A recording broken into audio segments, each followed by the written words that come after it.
Have you ever had a kind of dream where you're so awake in the dream, you're not sure if you're really awake or asleep? Have you ever had that kind of dream?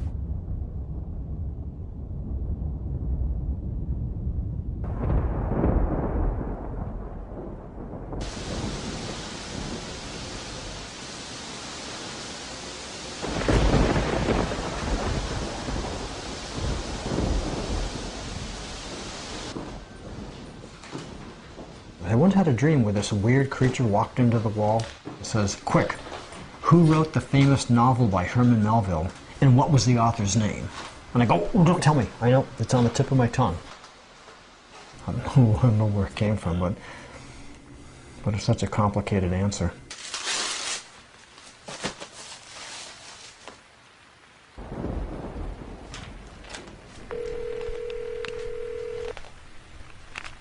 Associated Press, this is Nicole. Matt? Is Matt there?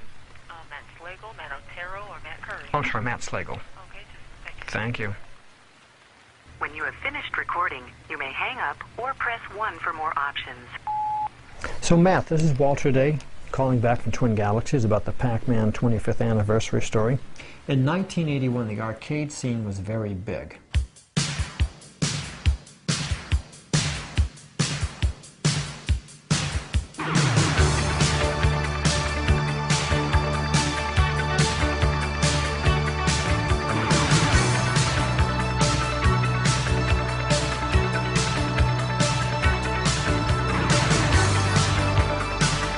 Twin Galaxies opened up on November 10th, 1981. It was an absolute magical place. It seemed to be so free of worries and just so full of happiness and excitement. We've gained a lot of notoriety and the reputation for being the video gaming capital of the world. We used to refer to it as the Dodge City of video games because that's the place where all the fast guns would congregate. We had all the classics. We had Wizard of War, Donkey Kong, Missile Command, Space Invaders, Tempest, Gorf, Asteroids, Tron, Joust, Burger Time, Pac-Man, Centipede, Berserk, Dragon's Lair, Star Wars, Frogger, Galaga, Robotron, Eagle?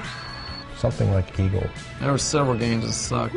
I could spot an arcade a mile away. Before I could drive, I was walking to the arcade. It was sort of like my second home in a way. You didn't know what to expect. You'd walk in, and there was always a chance there'd be a new game out there. The game would arrive, and you'd have like people stacked up and lined up waiting to play. But yeah, that was packed. You could not get on that game. There was a line out to the door. You could find a video game anywhere. And it's just a different era.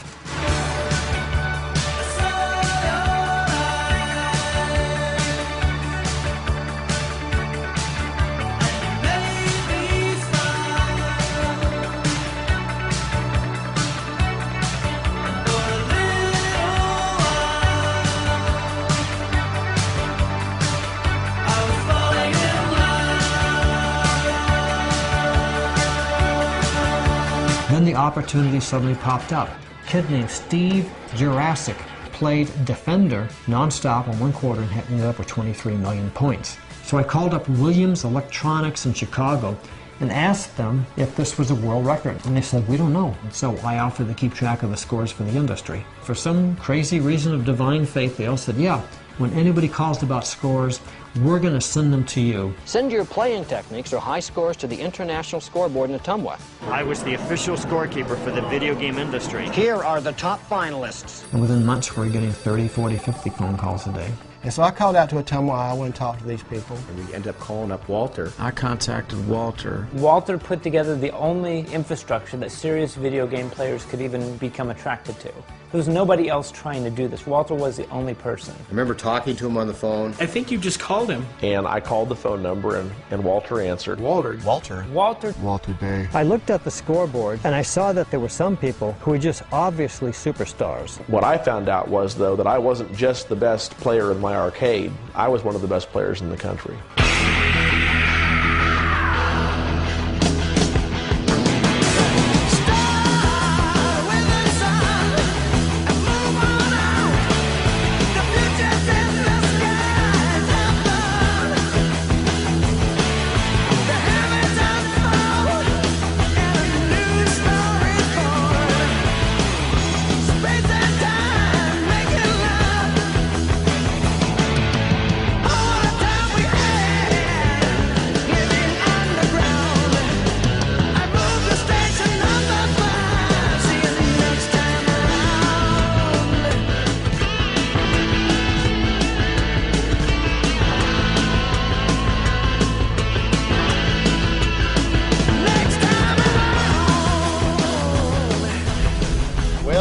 seat we have the entire spare boards and the entire board system from my Berserk machine, and we can play some Berserk. That's the whole key right here, is to play some Berserk. My dad worked 2 jobs most of the time to make a living. Went to 1 baseball game in my entire life when I was about 11 years old. And I still remember the game. Our team lost, but my dad was there, you know. He died in March of '78. He died of a heart attack. He died in my arms. I had tried CPR on him, and he just didn't make it. It really devastated me, and I was just very lonely, seeking things to do, didn't have any direction. One day I walked into the underground arcade in Shelby, North Carolina. There was these 2 guys in business suits over there playing a game called Berserk. What a winner does is they find something that they can do well, and they just do it over and over and over. And that's where you get your specialist at. Well, I became a specialist in Berserk. In Berserk, you are a humanoid, and you are just running through this very simple maze, and there are these robots who don't like it. What happens is a lot of robots appear on the screen, and you can't move your humanoid, and they're shooting at you, and you just got to pray that joystick will kick in. Intruder alert, intruder alert. Yelda humanoid. There's also a nemesis, Evil Otto. It's a stop sign. Stop sign, smiley face. And if he pounces on you, he kills you. When somebody smiles and yet wants to kill you, that is the ultimate, and he was a maniac. In the game of Berserk, there are 64,000 room combinations. Well, no one had figured that out yet. I mapped out every room, every combination. I was on the top. But if you don't have someone to help you go even higher, you wane.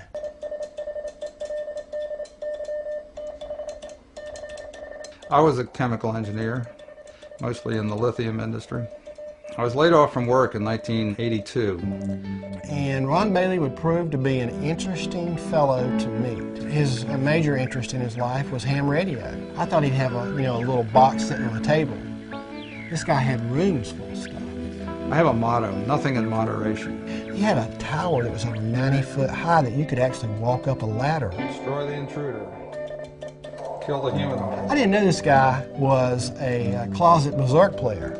He made me feel good because of the fact that someone older was having an interest in me. Boys, even if you're a boy at 22, you need encouragement from older fellows. We knew, as the 2 of us, we could beat anybody in the world. When you play a video game, there are days when you're playing the game and it's fighting you. Then there are days when you and the game become one. At some point in time, I felt as if I could get inside the machine mentally. You're fluid, you're focused, you're with the game. You're right there with it, and everything is right. There's nothing that's wrong. And you can even hear what's going on outside of your realm. You're so focused. There's nothing. It is almost like a spiritual experience. I've had spiritual experiences, and it's a very similar feeling.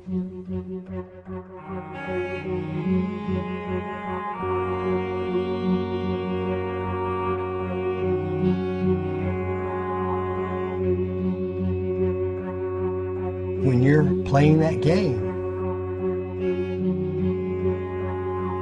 and you're totally focused and you're totally one with that game,